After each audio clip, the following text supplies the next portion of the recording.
Hi there. Quick tip for acrylic painting today. Quite often I get asked why I work on this bright orange background, and a lot of the time when I'm working on location, I pre-tint my canvases, my boards, and the small panels, birch ply panels, that I take with me plein air painting. And I'll tint them a nice warm orange or burnt sienna color. We're talking about acrylics today. You can tint your panels with acrylic and still paint oil over them. But one of the colors that I use a lot for tinting is iron oxide, nice opaque red color, and kind of a warm natural red. And I mix them up with burnt sienna as well, so I get kind of a burnt sienna ochre mixture. When I'm working on location doing this treatment, it's not because I'm painting something necessarily that's going to be orange.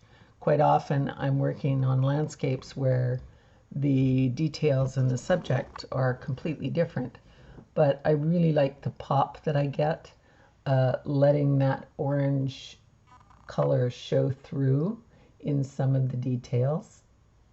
And sometimes it's the outlines of the objects and subjects, it helps them stand out from each other.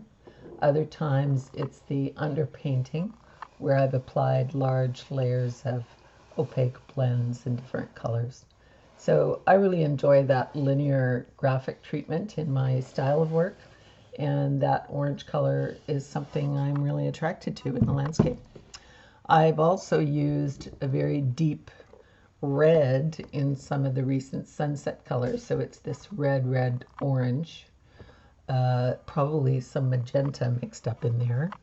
And as you can see from the surface on this one, I let that sparkly surface show through very light treatment and application of paint on the surface.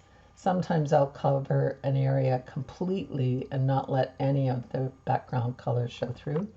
And other times I'll let it sparkle through as part of the details for the painting treatment.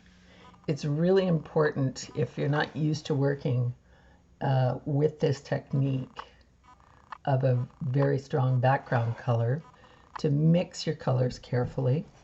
And one of the things that I do to help with that is prepare small cards with the background colors painted on it. So I have a batch of them all set up that's next to my desk.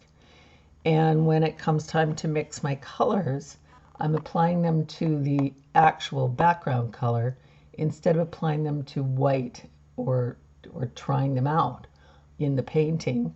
I can anticipate exactly what they're going to look like on that red color, and also what the gaps and treatment of the color showing through is going to look like.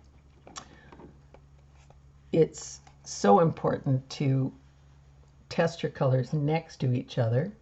So when I'm testing my colors, I don't leave any gaps. I paint them right up next to each other so that I can see the actual contrast and change in the hues and the values, the tints, when I'm mixing my colors.